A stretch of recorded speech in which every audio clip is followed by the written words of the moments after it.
5:30. I will call the meeting to order. Mr. Merrick, let's talk about the draft strategic plan. Yeah, thank you, Mayor and Council. This is kind of it was a new exercise for the team. You know, typically, I think we've had the strategic plan, the action plan was kind of created during the actual days of the process, and so after we got kind of all the notes from Craig, our team kind of got together and looked at kind of all the phases of the plan. Then we kind of split them up by kind of, I would say, like subject matter experts. So, you know, Aaron took planning, Lynn took finance, Chad took infrastructure and operations, and so we kind of divided and conquered when it came to that, and then came back with drafts. You know, met and reviewed several times. So I say that to let you know that this is a work in progress. So you know, if you want to make edits, I think it goes without saying, but you know, I'm not going to pretend that this is exactly the way you might want it. It may end up being that way. It's also a little bit, I think, of a, I would call it kind of muddling through where, you know, we're doing some things that we haven't done traditionally. We're measuring things in a different way. And I'll give you like an example to kind of give you a little bit of a preview, but in doing this, I found out that a question that should have been asked, but we haven't been thinking in this way. Our average response time for sheriff's response when we have a deputy patrolling is somewhere in the range of like 4 minutes. When we don't have a deputy, it's somewhere in the range of like 10 minutes. And so in thinking that it's not a less than, but it's in a, if you want to pursue 24/7 coverage, I think there's a great narrative to share about closing the gap between when you have someone on staff and when you don't. I mean, you still have general patrol, you get all those services, but it's just a different way to explain it, and I think in a way that people can make sense of rather than maybe looking at strictly population or strictly the number of calls, because part of, you know, the coverage that I think the community wants, I think we've heard that in other meetings, is just presence. Right. So that doesn't include responding to calls. By the way, I heard from Deputy Chaffin today that he got someone going 51 and a 30 on Main Avenue West, so we're Main Street West. So I think that might have been our culprit. So hopefully, by and large, it's all been going at speed limits, but that 51 and a 30 hopped up this morning, so he was able to get them. So that's good. Positive news there. So moving forward, so just kind of a re-presentation of the mission that the City Council initially supported with a foundation of community, integrity, and stewardship. We're committed to serving current and future residents, businesses, and organizations in the City of Carver. So that's a departure from our existing, but I just wanted to kind of reaffirm that ahead of the presentation of the action plan, and then as well as our values, community, integrity, and stewardship. And so I'll change my display settings here. There. So kind of moving into the action plan. So this is an area that kind of Lynn led us on, and we summarized some of the outcomes because they weren't essentially lining up. What we didn't want to be in a place where 6 months from now we were saying, hey, what did that actually mean, or is this practical? I'll give you an example. As we spent some time talking about NPS, or Net Promoter Score, and as when we talked about it with the group, you know, NPS is proprietary when you use Net Promoter Score, and so would that translate? Would we want to pay for that? Is there another term that we could use to get at that? And so we're going to find a little bit of wordsmithing on some of these that we think help us be able to explain this to the council, the community, and then measure it in a meaningful way, not just right after we've done the plan, but going forward. So what I'll kind of point out is the targets and the initiatives, and then pause for questions. So the targets: increased cash balance available for capital purchases by 10% annually, and that I would say the modification there is, instead of talking about reliance on debt and debt per capita. We thought a positive way to enforce that is making sure that we have the cash. So measuring cash rather than measuring debt. And so if you're increasing the cash, your debt will go down. Maximum of 3% change in tax rate annually. So measuring, so if we're at 48%, or I forget where we're at, 38%, no higher than 41, no lower than 35, with the goal of making sure the tax rates stay level, hopefully trending down, but that you don't drop it to 32 to raise it to 40 the next year, which I think causes some consternation in the community. And then finally increasing the bond rating from AA to AA+, so essentially improving the city's credit rating. And so the initiatives are developing a strategy to increase that bond rating, so there'll be a series of actions. We'll come up with work plans related to that. B is really something that we've started in earnest, is developing that comprehensive 10-year financial plan. Within the context of that, though, we'll be having, I would say, plans that are in concert with that, where we might have a 20-year kind of back-of-the-house plan that informs the 10-year plan. So something that you mentioned, Mayor, like when are we going to re-roof City Hall? We'll have that documented. Not all of it will fit into the 10-year plan, but really widening our gaze from that 5 years, which could happen really quickly, to 10 years. And then creating a financial scorecard with our peer city cohort, so you can kind of see with the cities that we like to compare ourselves to. That's part of kind of an upcoming piece too. But then looking at how do we measure up with them with tax rates? How do we measure up with them with debt? And picking those, and then providing you with that scorecard on a regular basis, so you can see how we're measuring up, so it feels like it's a little bit more in real time. So checking in, see if this is kind of what you were hoping for, modifications that you'd like to see made, etc. On the increase in the bond rating, do we have specific actions from the agency that does that rating? Have they given us specific targets, or? Not from the rate. They've given us it in general. So I would say specifically though, so the new group that we're dealing with, we switched from Baker Tilly to Northland Securities, and they're going to be developing, I would call, a checklist of things that they believe that we can do to increase that. So they're in the process of doing that.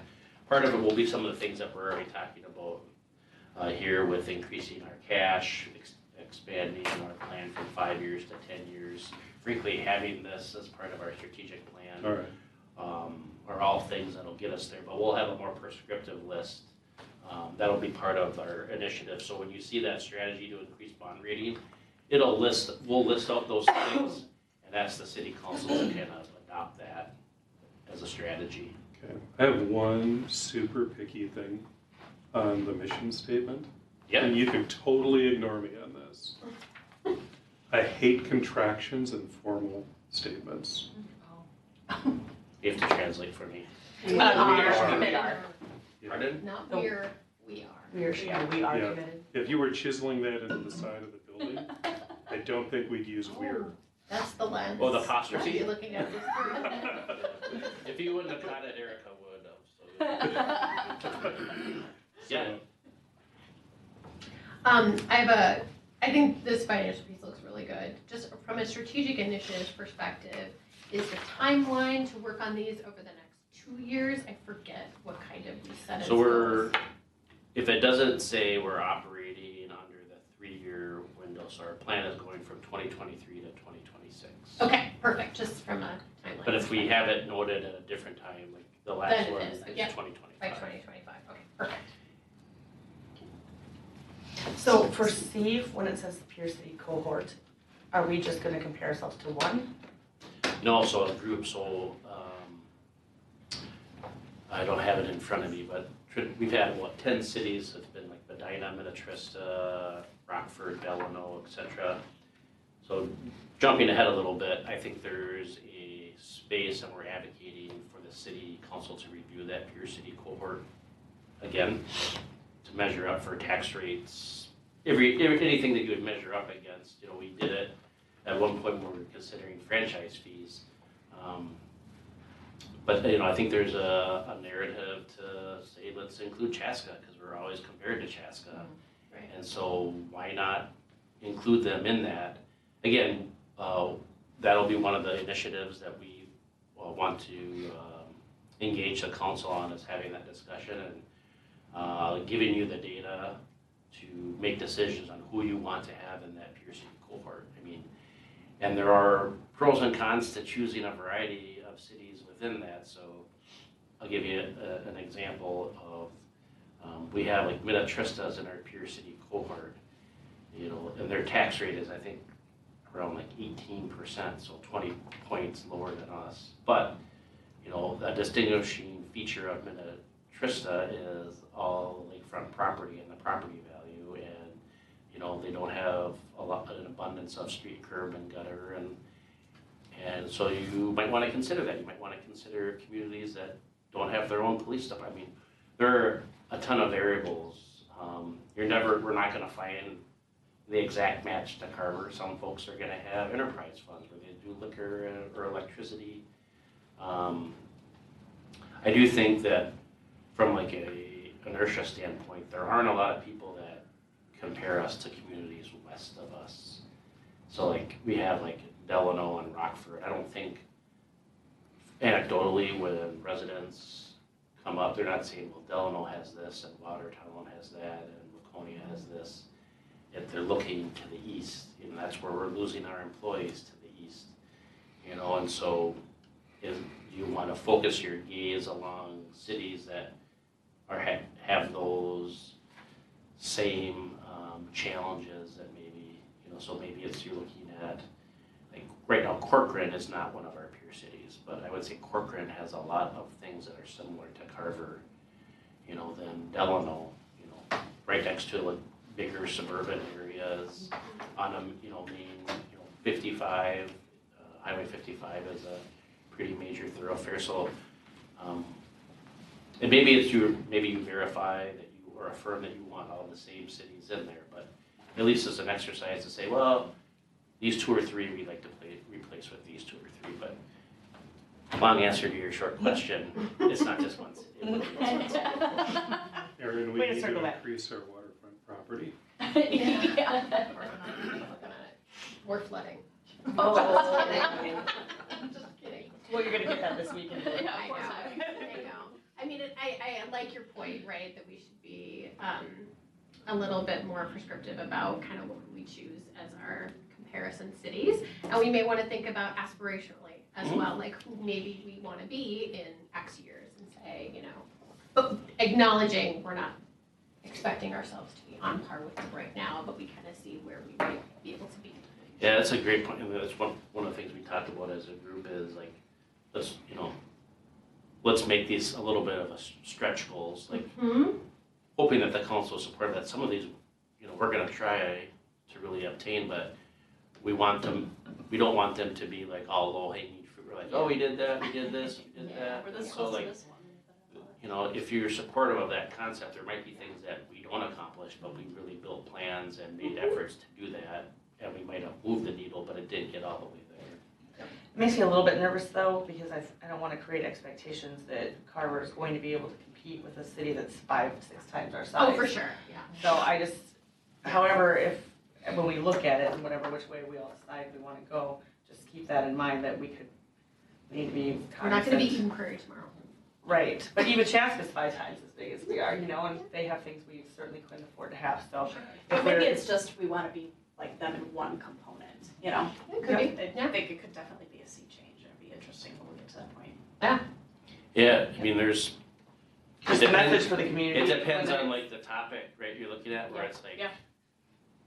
like, you know, tax rates and water rates. I mean,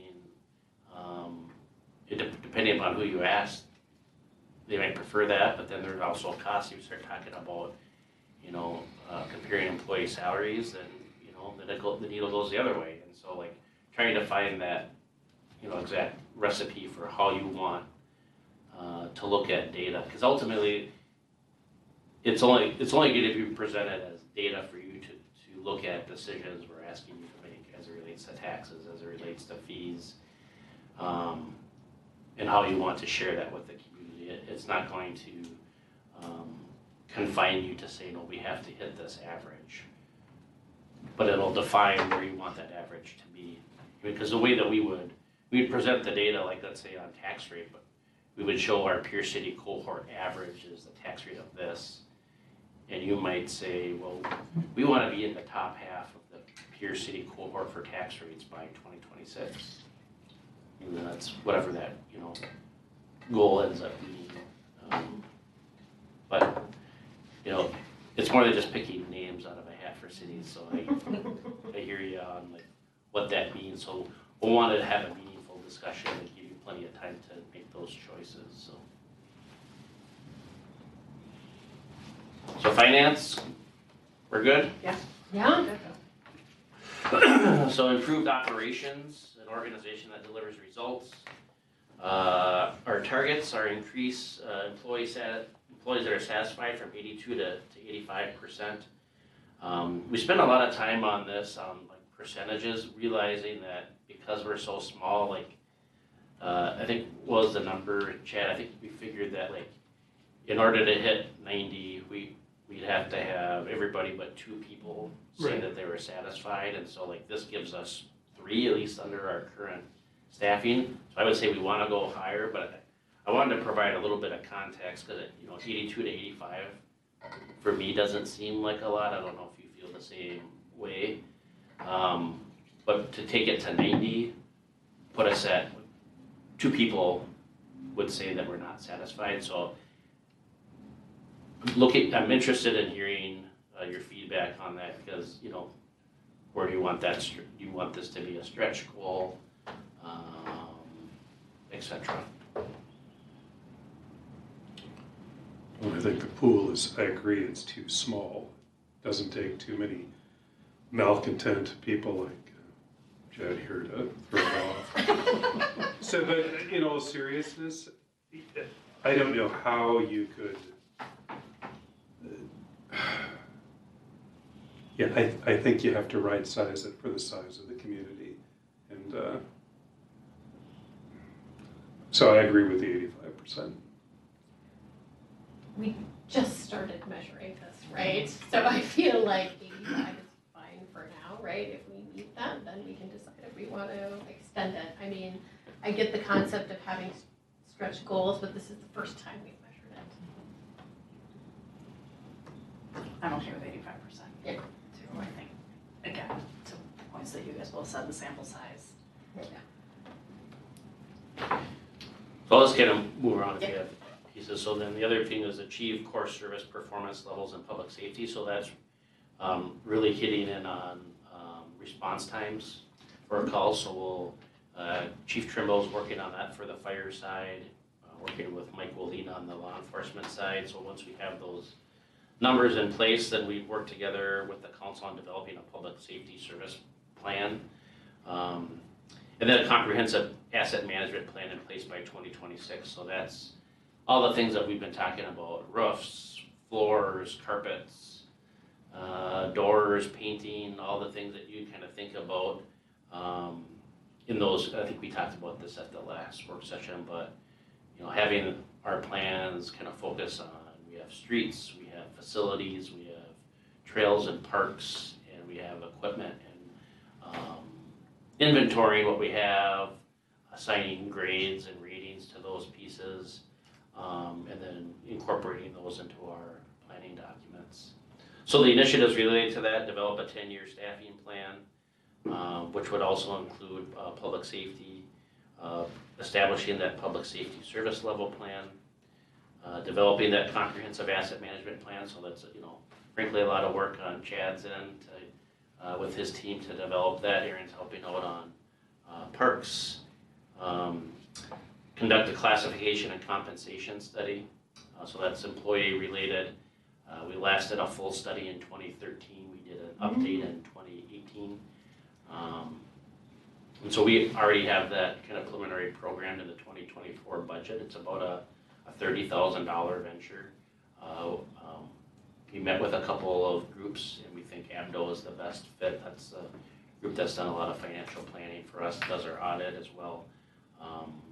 But I think they're their process is the best fit for the community. So that'll be something that we'll be bringing to you as a part of the 24 budget process. What did we use before? We used Baker Tilly. The person that did that study is no longer with the firm. And one of the things that we might want to, or we're planning on engaging the council on is getting some preliminary go-ahead, because we'd like to, in order to make sure that you're not feeling crunched for time and space to assess those results and incorporate that potentially into a 2025 budget. We want to start at least the job review or process late this year, so that that analysis can happen. Because one of the things that'll be, I would say, like a bigger challenge within that is kind of integrating and making sure the union feels involved in that process and navigating where we land on some of those issues. Does that align with the union negotiation? There's nothing in the collective bargaining agreement that requires the city to do that. I would say part of our the council's action plan from the employee survey was to do this, so this is in line with that action plan. When's the current contract up? It's up at the end of the year, so there'll be a negotiation this summer. Okay, so there'll be and it's a 3-year? It's traditionally 2, but Okay. I think there's a narrative to do something different. From us or them? Pardon? From us or from the union? From up.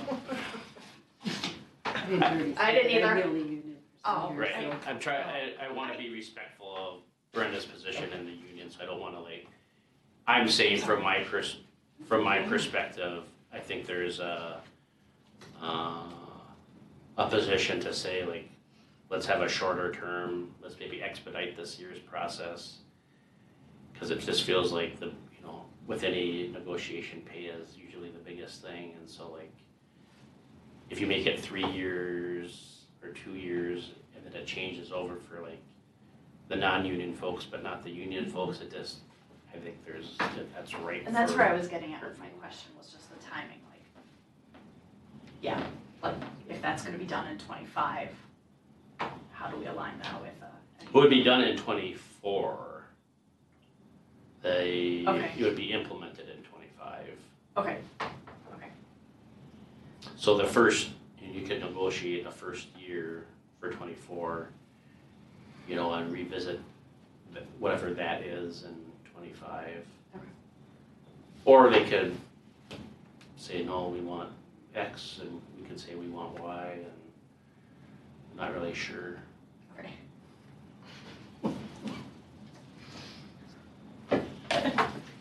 And then, again, review that peer city cohort. I think it's, I'll do a little bit of advocating here. Whatever you choose, I think the best position to be in with the employee team is that it's consistent, that we don't choose, the council doesn't choose tax rates for these cities, but then uses a different set of cities for employee pay. Yeah. Wherever that target is, keep that target and apply it to all the metrics that you have within the city. I think we're on board. Oh, yeah. So anything on improved operations before I move on? Okay. Responsive development that meets the community needs. So increase commercial and industrial square footage by 500,000 by 2026. Increase the number of jobs in the city by 20% by 2026. Increase non-single family housing units from 14%, which it is currently, to 25% by 2026. And I'll give a little commercial for this. Aaron Smith and I and some other folks on the team met with Summergate, which owns a number of parcels in the southwest kind of area by 40 and 11. And Aaron did a great job of kind of already advocating for the strategic plan, saying that without knowing the numbers, but just saying the city council is interested in diversifying housing type in the community. So, what does that mean? Duplexes, triplexes, whatever. And, the way she framed it up was like, now's your opportunity to be creative. It feels weird talking about something Erin said while she's sitting right there. I can leave. But I think it was, for me, it was really refreshing and exciting because traditionally, when we're in these meetings, the developers are just single family, and they might throw in a couple of townhomes. And so the idea of saying like, we're interested in talking about different housing types and things that you think might work. Obviously, they Received well. yeah, good. Erin? Here. Present. And then increase the number of essential retail services by 6, and then increase the number of unique placemaking features by 10. And so the initiatives are to complete the corridor study along County Road 40, or the former County Road 40, conduct a comprehensive zoning code review, so really kind of looking at how our ordinance sets up to lean into some of these goals, and then develop a marketing plan for development. So really kind of trying to think about development, not residential per se, but industrial, commercial in a different way. So Erin was our subject matter expert on here, so I might ask her to take in depending upon questions or comments that you might have on this strategic initiative. Can I ask, I think I know essential retail services, grocery store, pharmacy, restaurant. Is there a good definition? No, probably not. Okay. So we 6 Can we coffee name shops. one? Yeah. Well, let's say we have today. Of essential services, chiropractor, daycares, I would say fall in that. Dentist, Dentist. Do restaurants count? I would say no. Okay. gas stations, does that count? Yeah, it feels servicey. I mean, you can define it if you want and say these are the types of businesses. When we talked about it, we talked about, is there, what's something that someone's leaving Carver to go do that they, we'd like them to stay. So Yeah. pharmacy, dentist, Yeah. doctor, Hometown, I would say would be an essential. banking, yeah. I'm a little leery of naming it because I wouldn't want the business community to feel they're not wanted. What if it's a children's toy store, which would be really great in Carver, but it's not an essential service, I don't wanna name them at all. Okay. There's a legal definition. And then likewise, can you give me examples of placemaking features? Sure, so think about like the columns at the roundabout at Oh. GCP and 6. Okay. So physical Correct. signage feature-y Yeah. thing. Okay. Like the squiggly historic Carver ones that are up by Fleet Farm. Benches, seating areas, things that where people may gather or recognize, like I'm in Carver. So this kind of leans into this. We spent some time talking about like, downtown and up on the hill and making Carver one thing, one community. And so what physical things can we invest in to reinforce that throughout the community? I have a question on the non-single family or non-single homes increase. So how do we measure it? Is it by like number of building permits or like actual what's in our community right now? So the Or Met just Council keeps a pretty good track on it for us, Okay. the housing types based on building permit. Otherwise, we track it every month in our Okay. overhead activity report. So I know what- you provided that to us before, right? Our current stock, if you will, of housing units. So it's not just new, but it's what we have existing. Right. And would that be this, the 14 to 25% for new or existing? So it would be the mix. I would say we probably wouldn't be able to make the existing a greater mix Yeah, than what we that have, so would it be- would be new. New, okay. So the new mix would go from 14% to 25%. Okay. What percentage of that is the second phase of Carver Crossing? So if it's 100 units, really blindly guessing, That's how much other right? redevelopment we get. I'd say the 14%, we're probably at a 70-30 split right now. So if you added 100 more, I'm gonna say between 5 to 10%. So we're gonna make up the rest by putting those tiny homes on existing properties. ADUs. Sorry, I forget this is recorded. Actually, No, we've talked about the We talked about ordinance. We talked about it at planning commission at Oh, the yeah. last meeting for a while. So I have a question for, when we're looking at the commercial industrials.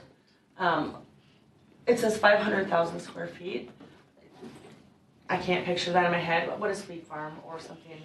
Lakeview is the quickest one that comes to my head, and that's about 200,000 square feet. Okay. So when we're looking at this, so 500,000 to me is if we're looking at the Fleet Farm, which, I mean, what do you think then? I mean, do you have a, I think Fleet Farm is like 250 Yeah, or 280 maybe. that feels right. so we would be maybe looking at 2 more industrials to meet that 500,000. So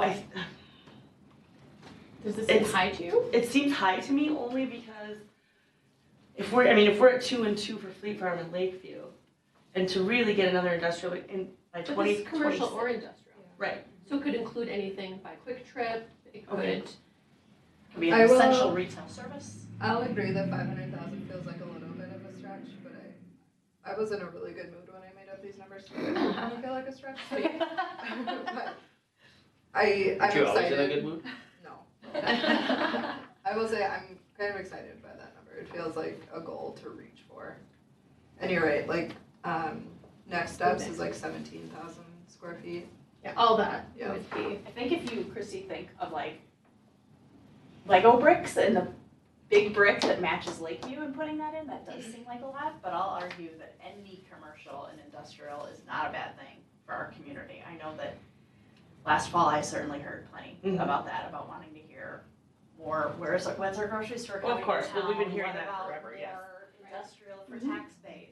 So- I'm not opposed to getting 500,000, but I'm saying if we are gonna look at our strategic plan and say, is this even doable? I look at Or it as a if we stretch look, goal. okay, or if we have it at 500 and we know something's coming, are we just, I'm not saying you're padding this to make it look, but if we already know it's coming, then is it something that we should be focused on if we already know we're gonna get half of that by next year? How We don't much have anything in the hopper. Okay. for the development that's with Quick Trip and next steps, how much left square footage do we know? Like 10-ish, it feels like. 10 acres.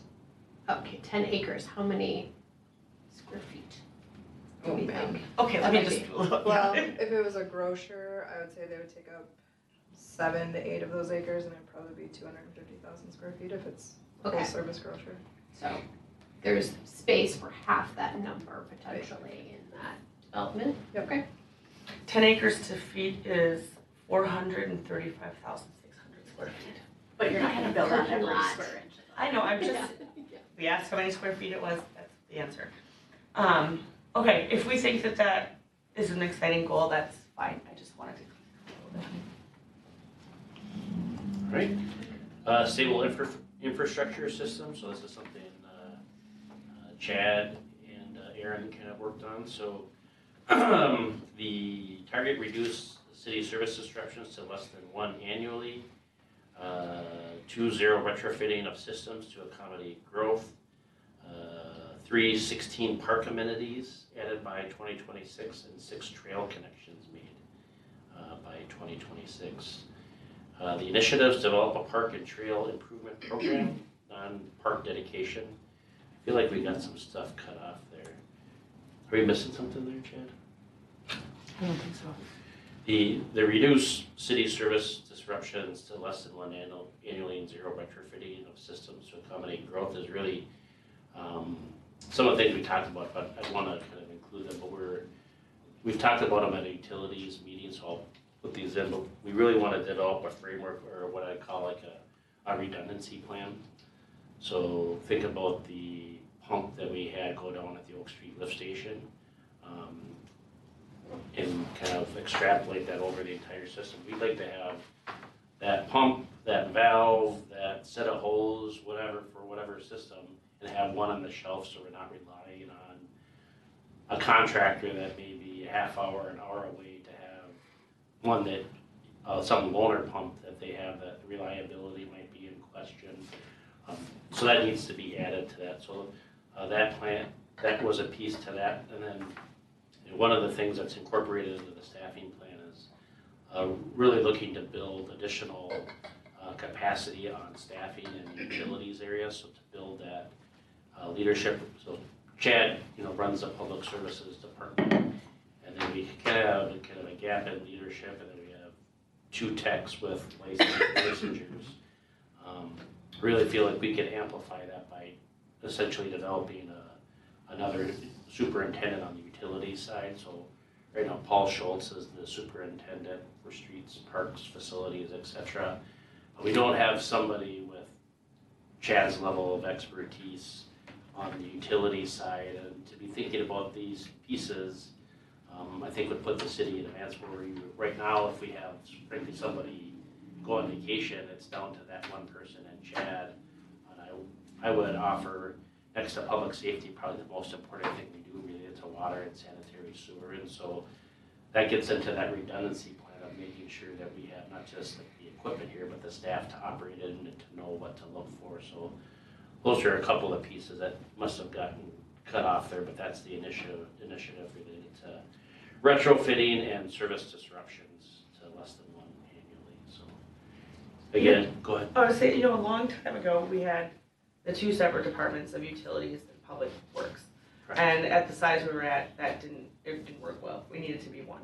Are we getting to a point where we'll just Chad at the top, and then we actually need to start splitting some of that off and having some separate departments at this point again? I wouldn't say separate departments.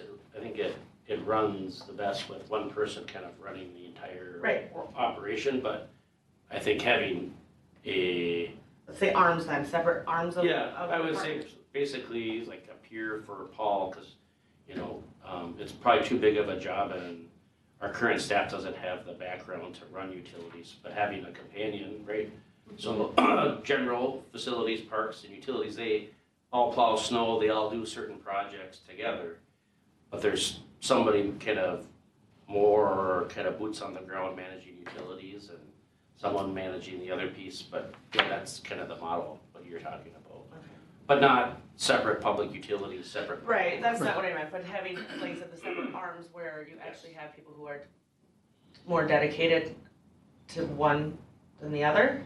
Well, that's kind of how we operate it now. They're just all under one department. There's folks that specialize in certain areas depending upon their experience levels, licensures, etc.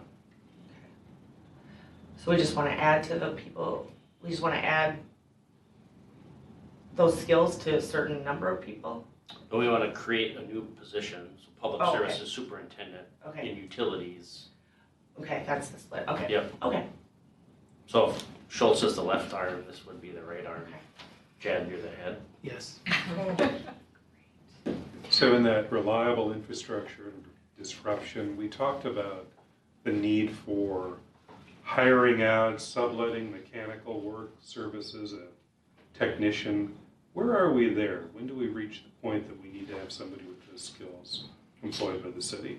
We have a new contractor that we're testing out, and that's going very well. Plus, we're doing a lot of the stuff, just the routine oil changes in-house. We did do a kind of a peer city review with a limited number of exceptions. That's kind of the model. There appears to be that's a kind of a larger city kind of capacity where you have X amount of vehicles you can justify having a full-time mechanic. But it's, what I think we talked about in some different settings, it's just hard to find. You're not typically, when you hire a mechanic, that's probably all they're gonna do, and they're not gonna want or have the ability to start plowing snow, so it's a really specialized service. But this will probably send us off, or could send us off on I'm really just thinking about Chad's loader and keeping it running. Yeah. But I think there's some, as the city's need for daytime fire coverage like grows in the future. I'm not picking any certain date, but this peer group of city managers that I'm in, there's some larger cities that are moving to full-time. And we're a long ways away from that, but you start thinking about a model where you could have a full-time mechanic that is also on the fire department, and you have a full-time custodian that's also in the fire department, where you could kind of combine different things that they do. I think that when you're kind of, there's a competition for resources like we'll have as a growing city, like combining some of those things that work together might make sense in the future. But it's hard to get, like, you're just gonna be a mechanic or you're just gonna be that full-time firefighter, but as we start assembling those pieces, they may fit together in a way that makes sense. On these first two items, this is water sewer specifically. Correct. Maybe be clear Yeah. what the city delivers, just from an expectations perspective. And then from the park system, by park amenities, I'm assuming it means like aspects of a park. So I would look at Ironwood. It's okay. We added a basketball court. We added an outdoor shelter. Are those individual amenities kind of thing? Okay. So I'm thinking about this correctly. And so the action here about a park and trail improvement program that's non-dedication. Tell me more. Like, because we can use park dedication for just new. Yeah, so you can't use park dedication for maintenance or replacement, but you can use it for new. Okay. And I think, at least for the last decade or so or more, we've been primarily making investments in new parks. Right. But, and the funding has then been limited to park dedication. We have a very small budget line item for making a new amenity. I can't remember like the last amenity that was made using out of the general fund that was just an ad. And then you look at like an item like the community park playground. I don't know how old that is, like 20. No, that's pre my time. So it's at some point that'll need to be replaced. I don't know when. We're kind of contemplating that, but developing that improvement.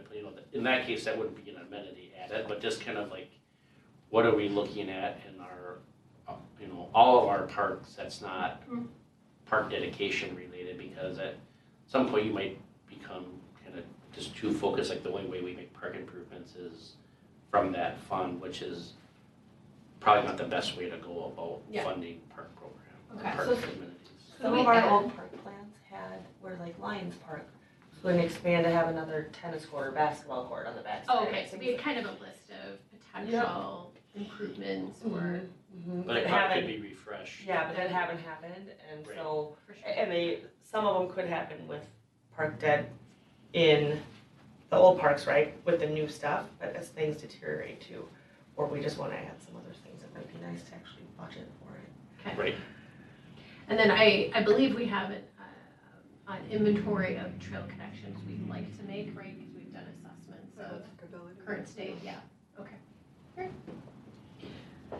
Our walkability study is really, Yeah, because I did it. we found a couple that will run past you that we've identified or heard enough about that we're recognizing our priority. Have we looked at all of public health in Carver County, if there's any grant money available to do another study? Because that one we did before was really aged. I haven't looked, but we can. Okay. On that, for the park, the targets, can we separate, so like there's X number of, are they new park amenities at new parks, and then can we have just, might be a small number, but just park, either new amenities or improvements at existing parks? Because I feel like sometimes the existing parks don't Well, get that's what attention because of the funding source, that's what this is intended, is that existing parks. where after the number 16 or Yeah. A under strategic. 16 park amenities added by 2026. That Okay, means so that's at existing parks on the map Correct. right now. Okay, I thought it was just brand new. Nope. Okay, Yeah, for me, I wasn't sure, it just says 16 park amenities, I guess I didn't. Well, yeah, like, is there any park that we have now that you would consider new? Ironwood? Yeah. Yeah. Cause I look at that, I guess I look at that as an existing park that you're adding amenities to. I look at it as new because that was the funding used. That's how it was paid for. Yes, if you, is that your, how did you, Aaron kind of came up with that one, so how do you view it and then let's adjust based on your answer? Yeah, I don't know if it would be just new. I feel like it would be for both. Because by 2026, the parks we have planned would be Creekside maybe, which would give us maybe 5 or 6 amenities, and downtown maybe, which would give us 4 or 5. So that's 10-ish. So I have a question too, so like Gazebo Park, we've got the historic kiosk down there, which they're heavily read, it's kind of cute to watch, but I mean, park amenities, if when you have this in your mind, would that be something that would be included in that? So I don't know if I feel strongly that it's just in existing parks, because I feel like downtown coming online and maybe Creekside coming online, I feel like we should use that number as well. I don't know if right now in the next 3 years we can fund 16 amenities in existing parks. Space. But also, we can't fund 16 with just park dedication. We need a combination of Right. both and to find the funding. So Yeah. I think to your point, Like separate we're out gonna- by how is it we're paid gonna for. need to have investment in existing parks with other funding. And I hear what you're saying about separating them. I kind of like keeping it together because like a kiosk would be $5,000 and that feels kind of manageable. And that would be one where like the splash pad is on that same level, which obviously is more expensive than $5,000. That I don't want to just say like, oh, we're just gonna do the small stuff because we're checking the box for the strategic plan. Yeah. And that we might not be spending wisely if we're just trying to get small Right. projects done.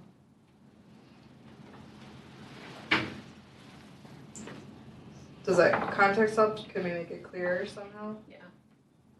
I think it's good. I mean, it's certainly a stretch goal. We're gonna have to look beyond what we have planned for new parks. So, yeah. Maybe what was throwing me off is because we're talking about the non-dedication and then the 16 park Sure. amenities, and my brain immediately goes to just the old parks then. Yep. Same, yep. So, So we'll scratch non-dedication, because that's real inside baseball too. If someone's reading that, they're not gonna know what non-dedication Right. is either. I think your strategic initiatives just didn't transfer well on this slide. Yeah. So I think we could just clean that one up. Yep. excuse me. Focused communication, a transparent, responsive government. So targets, people say they're well informed at 85% by end of the plan. Increase the number of participants at city events by 10% annually. So events, we keep track of like meetings, but open houses, anything where we're kind of reaching out to people, we'd like to, we'll establish a baseline and we'll want to increase that by 10%. And then people reporting that they would recommend living or doing business in Carver to 85% by 2026. So we'd establish a baseline for that specific question in our next community survey, which is planned for 2024. Then the initiatives, developing a communication strategy, developing a community engagement strategy, and then developing a stakeholder satisfaction program. So those are the ideas. Again, that'd be something we kind of have to funnel down to like actions in a plan that we bring back to you. But those are the initiatives that we think that we can build to hit your targets in those areas. So you said we don't have a baseline for the first and third one, people well informed and people recommending living or doing business in Carver?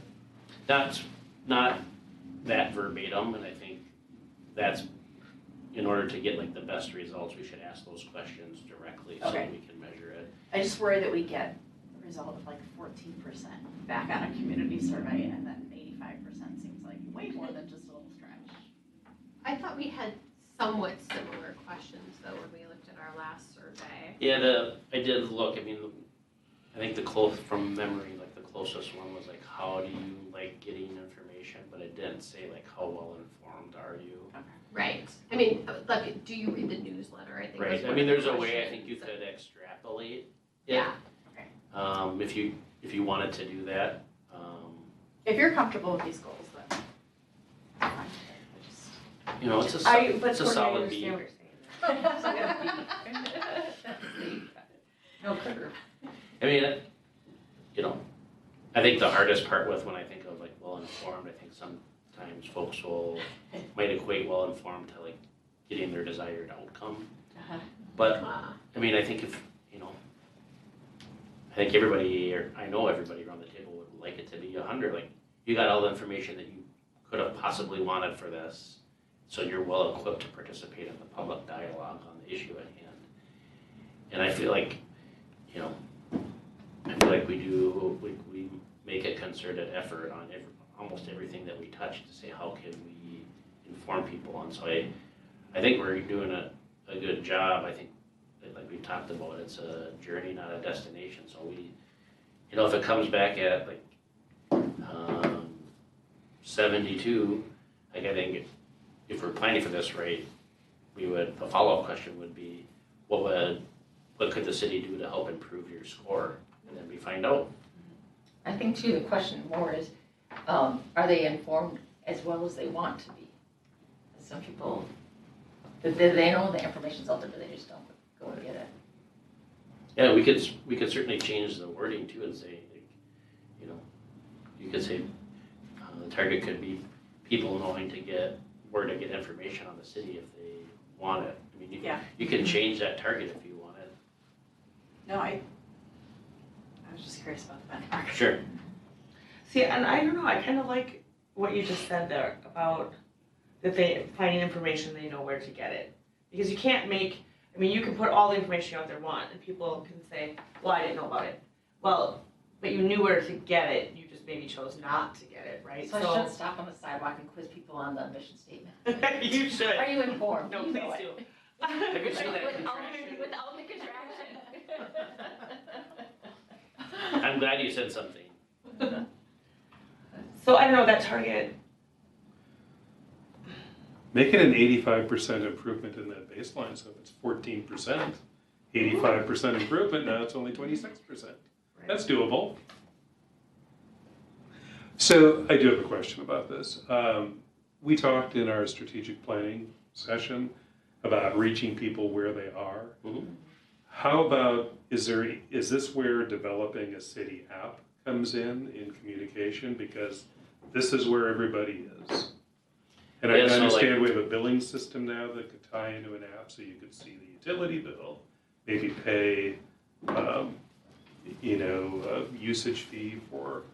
Yeah, so like, kind of teasing that out a little bit, like that's kind of on, I would say, the drawing board for like, in one of these initiatives, like communication strategy or engagement strategy is an app, so that, I think that, so that's the progression of where we're at, where, 4 years ago, we would have done a traditional goal setting, and then we would have said, develop a city app, and then we would have done that and moved on. But here we're saying, we're developing it within the framework of that 85%. I would advocate, like, maybe we'll hit it, maybe we won't, but I think when I look at that statement, I say, like, what's a number that I wanna, like, tell the community, like, that's what we want? And I would say we want at least 85% saying they're well informed. That's the goal. We want people to be there. And I feel like that's a number, like, we can say, like, yeah. Right. We're aiming for that. Are we gonna hit it? Maybe not, but everything that we're doing in planning and talking about communications is because we want at least 85% of you to feel like you're well informed. Or if it was any less, it'd be like, well, 80%, that's like, 8 out of every 10, that's like, you can do better than that. And well-informed is a personal definition. Mhm. Right. So we're meeting people where they're at, right? And where if they're like, yep, Is my street closed? Are taxes going up? Right. It's different for everyone. it's different for everyone what well-informed means. Right. And so, I think it's okay. I like So, it. yeah, so that's it, so we, in addition to any additional feedback that you have, we'll make these changes. It'll be incorporated into like a 6 or 7 page report that Craig will update, and then we'll have that presented to you at your June meeting for adoption. So, is there anything that we didn't address or didn't discuss that you'd like to name now so we can make those changes? On the focus communication, I feel like a lot would depend on having that role filled. Seems like, and that's what I want to ask too, for a communications director or communications full-time role. Are we like a year and a half? Are we 2 years? Because I kind of sometimes forget, this is when we would budget for it, here's when you'd hire, and here's. Yeah, I mean, we built a draft 10-year staffing plan. We're, without getting into like the super guts of it, like I think right now we're planning for a communications intern to start, to try to build capacity, and then eventually filling that spot, but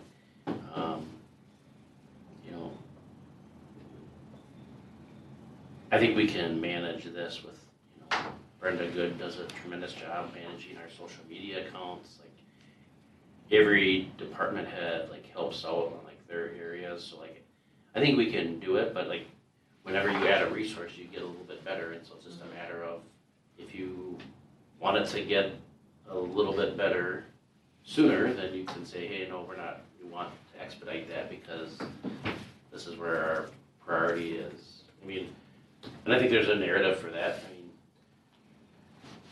mean, it tends to be, and Aaron, Chad, or Brenda jump in, but on issues, usually communication is kind of the root of whatever issue is. And once that's resolved, then you can actually talk about like what the main issue is, but like getting them the information so they don't get it last minute, so they're stressed. I mean, we can handle that. It's just communication has evolved. I'm preaching to the choir probably, but so quickly that like Well, even if it's you hard to consider kind of the keep app up to be because a like form of communication. we don't like the more like pretty that you want it and like the graphic and enhance, which I think people are wanting, and managing an app, the more strained resources get. Like I think the mayor and I talked about it, like we could be on Instagram, we could be on Snapchat, like, but it's hard to manage website, Facebook, and Twitter, and the online piece, and or the the comments and questions piece. And so like every time we add another outlet for people to connect with us, it's another like person, and so then you're taking someone who maybe specializes in another area, and now they're kind of spending maybe half their day on communications, and that's fine. It's just a matter of like where do you want that person's time dedicated toward. I would say even frankly my role has evolved in the last 5 years to like, I would say communications was a part of everything to like, I feel like there's at least half the days where like I'm more of a communications person for the city than I am city Chief manager. communications officer. And so it gets down to, are the 5 of you comfortable with me spending my time in those areas? And I think it's working out, not on it so far, but I think that, it's up to you on where you want that time to be spent. I think you're doing a great job. Again. That wasn't Chief fishing for a Communications compliment. Officer. But I think that everybody around this table knows that everyone sees a value in a communicator. Any other edits or like No, clarifications on the plan? just overall, I think this is really, really good. A lot of these seem like really big goals, and I think that's great. I don't think of this as like a pass-fail. I think of it as more of a North Star and a goal. So I think having these big, hairy, audacious goals is fantastic. And if we get 50% of the way there, then that's more than we would have with kind of what used to be kind of more of our standard strategic plan. that. So I'm excited to see where this takes us. And you'll probably chuckle at this, but like I feel like this is more evergreen. Yeah. Right? First time I've said that. Good use of the term. But in 3 years, when the strategic plan is like, we're ready to refresh, it's not a total, like, we don't have anything. Like, Right. we can use these tenets and say, well, these are our desired outcomes, these are our targets, and there'll be changes. But I feel like the difference in the last ones is like, when we hit all the goals, then they're not goals anymore. And so I just feel like this is going to, especially in a growing community, this is going to kind of weave its way through what leadership in the community wants to see. And so whoever's on the council, whoever's ever on staff, is going to feel a little bit more tongue and groove than that's this plan and this is the next plan and this is the next plan. Great. Anything else? Okay, moving on to talking about the sheriff's office coverage. Mr. Mark.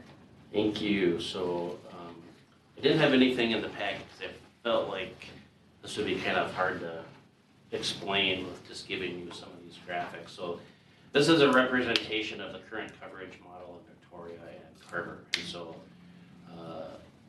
Victoria runs 2 teams of deputies, so they have 24/7 coverage.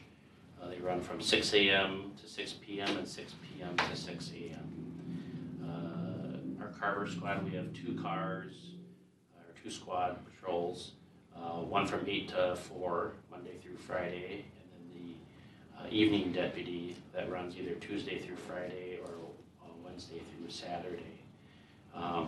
Our evening squad, as you know, is vacant, and Victoria's day squad on their, I think it's team 1 from 6 a.m. to 6 p.m. is vacant. And so knowing that there are 2 vacancies and some other vacancies throughout the county, we initiated a conversation with the City of Victoria and Commander Mike Waldine on, are there ways for us to share resources so that Victoria is maybe getting some more of the day coverage that they're seeking, and Carver is getting some more of the evening coverage, which we're seeking. So this is just kind of a written demonstration of kind of that coverage model again. For Carver, that day squad, Monday through Friday, 8 to 4, so that's Deputy Chaffin. And then evening squad, so if they start on Tuesday, they go to Friday. If they start on Wednesday, they go through Saturday, and then that's rotating. So that was Deputy Fisher. I mean 5 p.m. to 3 a.m.? 5 p.m. to 3 a.m., correct.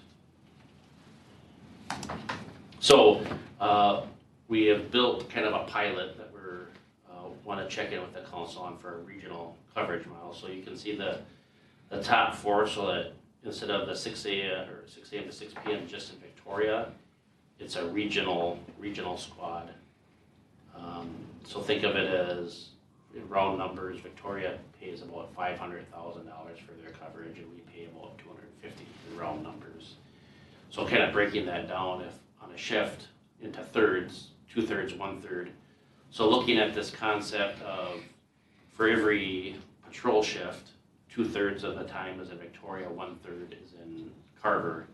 So if you kind of look at that kind of blue-green representation, we're getting coverage at different times of the day than we would normally, between that 8 to 4 and 5 p.m. to 3 a.m. piece. We still have those kind of regional vacants. I think one of the things that's really interesting about that is we're not in a position when that one of those is filled. If it goes to Victoria first, we're still sitting out. If it goes to General Patrol, we're both sitting out. But if it could get plugged right into the model here rather than, kind of grappling with Victoria and where they go. But instead of having that 8 to 4 position and that 3 p.m. or 5 p.m. to 3 a.m., they'd get extended to 12-hour shifts, and they start at 3 p.m. So Joey would start in at 3 p.m. and work to 3 a.m., but we'd also get that coverage from 6 p.m. to 6 a.m. and 6 a.m. to p.m., 1/3 of those shifts. And so how that breaks out, so they have 2 teams of coverage, so Saturdays are rotating days, so Saturday, Sunday, Monday, and Tuesday. And then they rotate every other week, then Sunday, Monday, Tuesday, and then team two, the same, where that Saturday is the rotating shift. And so, the model that we discussed kind of informally when Deputy Woleen, or Commander Woleen was out, was in 2024, the Sheriff's Office wants to move to a 12-hour shift. And so we were already kind of having to deal with that and kind of modify that. But as you can see, if you go back to that kind of original piece, we do have some gaps in coverage. We're at from 8 to 4, which I would contend that like a lot of our population is out of the community. In the evening shift, we're totally vacant right now, but even from like 3 a.m. to 5 or to 8 a.m., there's 5 hours of no coverage. Or if you move to this, trying this pilot for the rest of the year, we can basically have coverage at all times. Now, it's not at a point where it's not going to be clock into Carver, clock out of Carver, clock into Victoria, clock out of Victoria. Depending upon the day and the calls, that's going to get out of balance, but it'll get back into balance when we have a call or they have a call. So if the council is feeling like, the documentation of like hours is a real significant piece, I don't think this is going to be the right model for us. But if you feel like there's a benefit to discovering if this works, I think this next 7 months gives us an idea of, is this a better fit? And then as we grow into maybe Victoria's coverage for 24/7, when you think about those difference in response times, this does help us in different times of the day. But you start sharing resources, then you're on the line with sharing kind of views of law enforcement and dedication of resources. Under this model, they would make Deputy Chaffin a kind of a joint liaison for Carver and Victoria. So he would provide reporting and communications like we're getting here, but also do that in Victoria. If you're comfortable with kind of moving forward, they're looking at like maybe a July start date. Or you could say, we are fine with the way things are and we'll wait till that evening deputy comes in. I do think the model is moving towards this regionalization. I think it's Norwood, Young America, Hamburg, and Cologne kind of share resources. Watertown Mayor is starting to talk about it, and then we're kind of starting to talk about it for Carver, Victoria. Chanhassen is kind of big enough, and Waconia is big enough where they can kind of sustain on their own. We've done this model before. I mean, this is where we used to be with the city, it's sharing. Because who did we used to share with? We shared with Laketown Township, and it was I think they bought like 3/10 of a position for like a year. I thought it was Laketown more than Township. that before. Might have been 1 or 2 years, but it wasn't as significant as this. My only question is, I mean, are they still actively pursuing to fill not the regional, the day shift in Victoria and? They're trying to fill all the shifts. Okay, but they're trying to fill on that model right now, on Carver nighttime and on Victoria. They would still need the same number of people, so they're trying to fill the shifts no matter who they're for or when they're working. Does that make sense? Yeah. So my question is, we're talking about a 4-minute response time and then 7-minute response time. If we start sharing again with another city, I mean, our response times could be even more increased if they're all in Victoria. The cops are in Victoria at the time and something happens here. Yeah. I have the same concern. I don't But mind, I I think mean, the Like, if regional you one. look, it was a 4-minute response time for the town cop, 10 minutes for no coverage. I would bet that it would take probably somewhere in between there would be the response time from Victoria. Right, but no, that could be, I mean, Chaskey even coming as backup, right? It doesn't happen very often, but they can mutual aid out, and really any law enforcement agency to help on an issue if need be. It doesn't have, To make an assumption to say that it would be in between there, we don't, if you're in Victoria at the time that something goes down in the Bluffs in Carver, I'm nervous about the time that it's going to take for response time. If we're looking at 4 minutes and 7 minutes for the fire department, and 4 minutes for the police department, are we now looking at 15? Yeah. I think this is a good compromise. I like this. I think we did something kind of like this even more recently when probably early 2021 when there were the staffing issues with the sheriff's department, remember? And to much fanfare, they took the decals off the cars. So I like the idea of this. The Carver County Sheriff's Department posted recently on Facebook that they're hiring and they're looking for folks. It makes me think that they have a fair amount of positions that are open, and there's no guarantee that the first deputy that they hire is going to Carver, or the second, or the third, or the fourth. So I think really what matters to folks in Carver, what we hear from our neighbors, what we heard at our last city council meeting was that it's that visibility and having folks in our community. And I think this will help with that. And quite honestly, like, I was thinking the other day, like looking back until 2020, I'm not sure that we've gone more than a handful of months being fully staffed. And it's the world we live in today and everything that's going on with law enforcement. And I get it that that's the situation we find ourselves in, but I think we got to start getting creative. And this is a different angle on something that we've tried to some extent previously, and I think it's worth a shot. and I hear what you're saying related to that. We're going into the balance of 2023 expecting the position not to be filled, just because the person that they have in field training right now, the south area car, that position is open, so it'll likely go to general patrol. And it's months to get that person trained in and then have them field ready. And the beauty of that is if you say, look, we're just gonna let this be a pilot project through the end of the year, you can still pull the plug and say that it's not gonna work for 24, but what you're doing is you're buying opportunity to consider a relationship for the balance of the year, where if you didn't, we'll have no evening coverage for the balance of the year.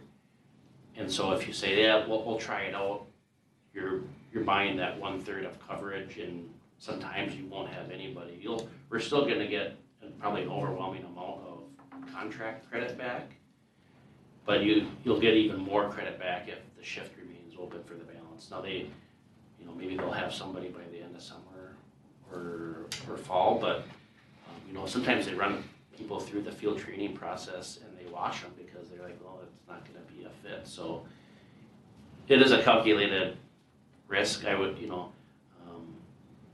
so I don't want to make this too big where you're thinking like this is like going to be like our model for the next decade, but you are in a unique position where you can try something out in a confined space and see if you like it. And I don't know if there's a lot of downside to at least trying it for the next several months, because the alternative is not having any coverage during those months.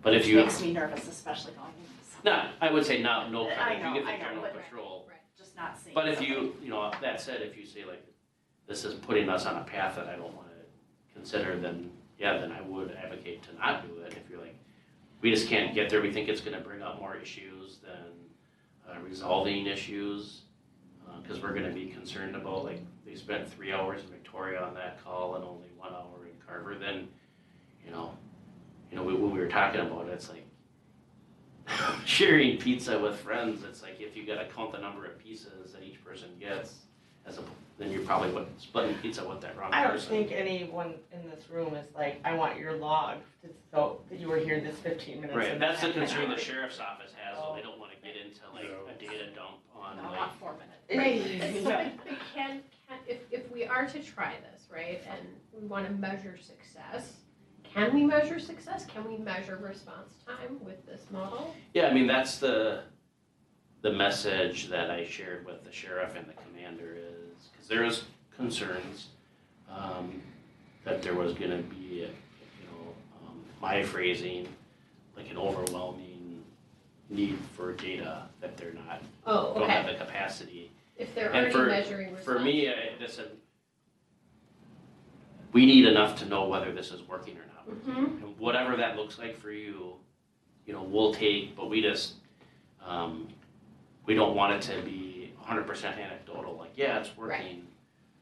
Because, presence and availability is sometimes harder to measure, because call response time tells you one story, but like, as we just talked about with Main Street West, it's like having a deputy sitting at that corner at that time, someone with 151 and a 30 is worth it. Because now when we have dedicated Carver cops, we can give them the assignment to say, we really want you down, we really want you We on Main would Street. still I don't be able to think we do that lose with that. this. I don't think we lose that, though, wouldn't we? I mean, if Yeah, we we had can do that. if we had a resident complaint, we can. It would all go through Joey, like we did the other piece, and then they would direct to this regional team, like, this is, when you're in Carver, this is the, area of priority right now for the next 2 weeks. But Victoria might have one too. I mean, there's gonna be some competition if we want really specific things, I think, on specific days, times. I'm just a little bit concerned because I feel like we're kind of going backwards, because we did for a number of years share services, especially the nighttime, with the sheriff's office, with another, the township, whatever it was. And we decided that didn't work well for us. So that's why we had dedicated moved to the evenings. And dedicated, because you could always you have to start with the day cop, then you can get the evening. So then we dedicated evenings. And so I just don't want, so I'm just, I think I'm not saying this your is bad, because I concerns, don't. Christie, but there isn't an option right now to get that evening done. Right, yep, I It just understand they're don't not, yep. exist. Mhm. And I get that we don't know, it might be 4 weeks, 4 months, 8 months. But I'm not comfortable with this. Couple of things, the pilot, I feel like there should be metrics. And it is a hard thing to measure, because it's much more just the optics. But anytime there's a pilot project, how are we gonna measure if it was successful? And I feel like this is maybe just a solution because of the staffing shortage, and it's counting for that.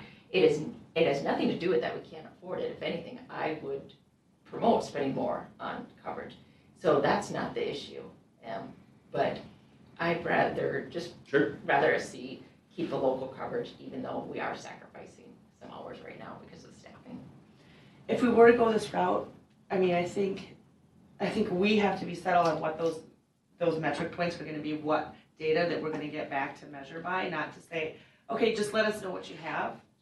I think if we wanna measure, I mean, we have to have hours of coverage, general, right? Like, I was in Carver for 2, we were there for 6, whatever it is.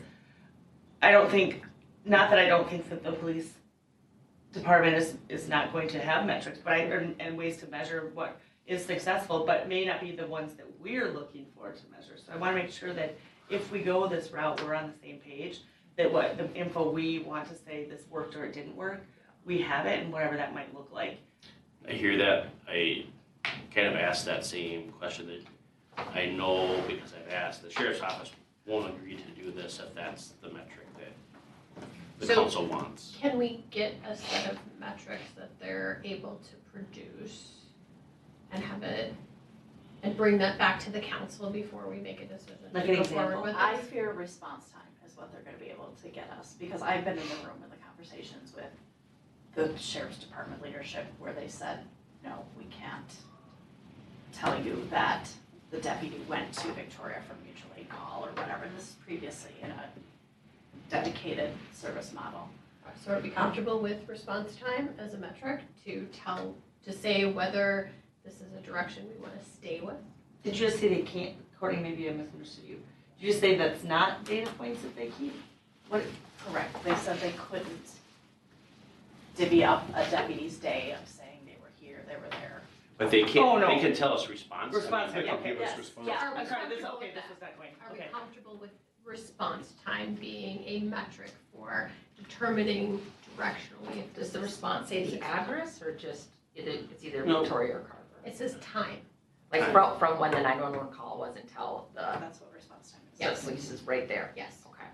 yes. So we would establish our baseline, which is probably 4 and 10, and then we would come up with probably a monthly reporting number that said in July of 2023 it was 5, and then in August it was 4, and Right. that's what you'd use to track.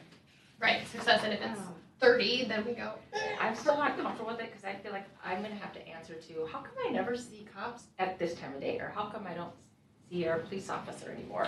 But And I don't see, wanna but say, doesn't- but I don't wanna, I'm not done.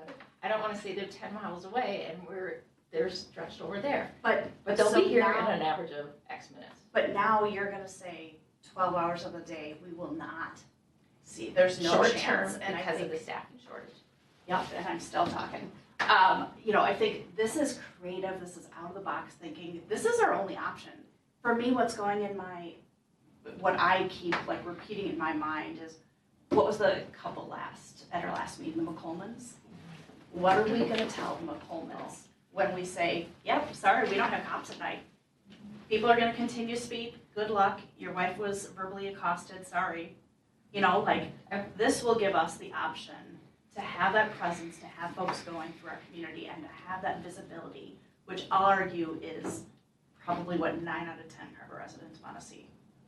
And we do still have an area car right now, correct? Yes, In the evenings, there's an area car, so we do have. I think that might be short, but they're covering it. But yes, we have, frankly, there's an area car, and if there's a 911 call, everybody comes. So like, you're gonna get the coverage, it's just a matter of like, how and at what speed. But there won't be somebody sitting in the McColman's driveway running radar or Correct. whatever. But there's also our candid response for some things of, here's the non-emergency number. There's other avenues too. Yeah, but if they're not staffed, we're not gonna get non-emergency response. Eric? Yeah, so I had a little more exposure to this maybe recently than some of the other folks in the room I met. We had a meeting at the sheriff's office a couple of months ago, so we did talk about this model. My opinion is the staffing shortages are not short-term. They were really clear about that, and they were really clear about the time it takes to bring somebody up to speed. So if we're looking at the rest of 2023, that we are going to be short-staffed, this insulates us from a problem that we don't have control over. And it does give us coverage where we will have none. So while not everyone agrees with that, I absolutely would support it from that standpoint. We're dealing with not ideal, so what's the compromise for not ideal? And this is probably it. Ideal is having full staff. For sure. Yeah. But understanding that unfortunately, where we're sitting, that's a little bit of a pipe dream, I think that this is a solid plan B. I agree. Any other questions? When does this get revisited with the sheriff's department? If we were to go this regional route, when do we revisit? When they hire, at the end of the year, what's our? You have to, how we've framed it between Dana Hardy, Michael Lee, and myself is that we would meet quarterly to like review the numbers and present to the council. So I would, my plan would be to give it 3 months and then provide you with some data and probably invite Commander Wolding to come out to a work session so that you can ask questions about the data. But I mean, we I'm want. going to interrupt. We're having a really good conversation, but it is 6:53, so I know it's important to us to save that time in between meetings. You can use this, put a pin in this and revisit it. Can I just finish that? This Sure. one thought is Yep. the reason we would advocate to run it through the end of the year is that these, like for instance, like Joey is like having to basically kind of change his whole life to like change his schedule, and so like I would not feel like we're supporting him and others in their role if like he was working 8 to 4, then he went from 3 p.m. to 3 a.m. and then we said, oh, we don't like this. He's gonna go back to 8 to 4 for October, November, December. So I'd like to have, when we reconvene in the meeting, I'd like to have you consider like, are you willing to make this investment Through the end. through the end of the year? Because I don't want to go to him. I have 2 more questions that I'll ask. I'm sorry. Okay. Motion to adjourn. I'll make a motion to adjourn. Motion by Councilmember Sarah, second by by Councilmember Mock. Any further, all in favor, say aye. Opposed? Motion passes. All right, thank you. Sorry for the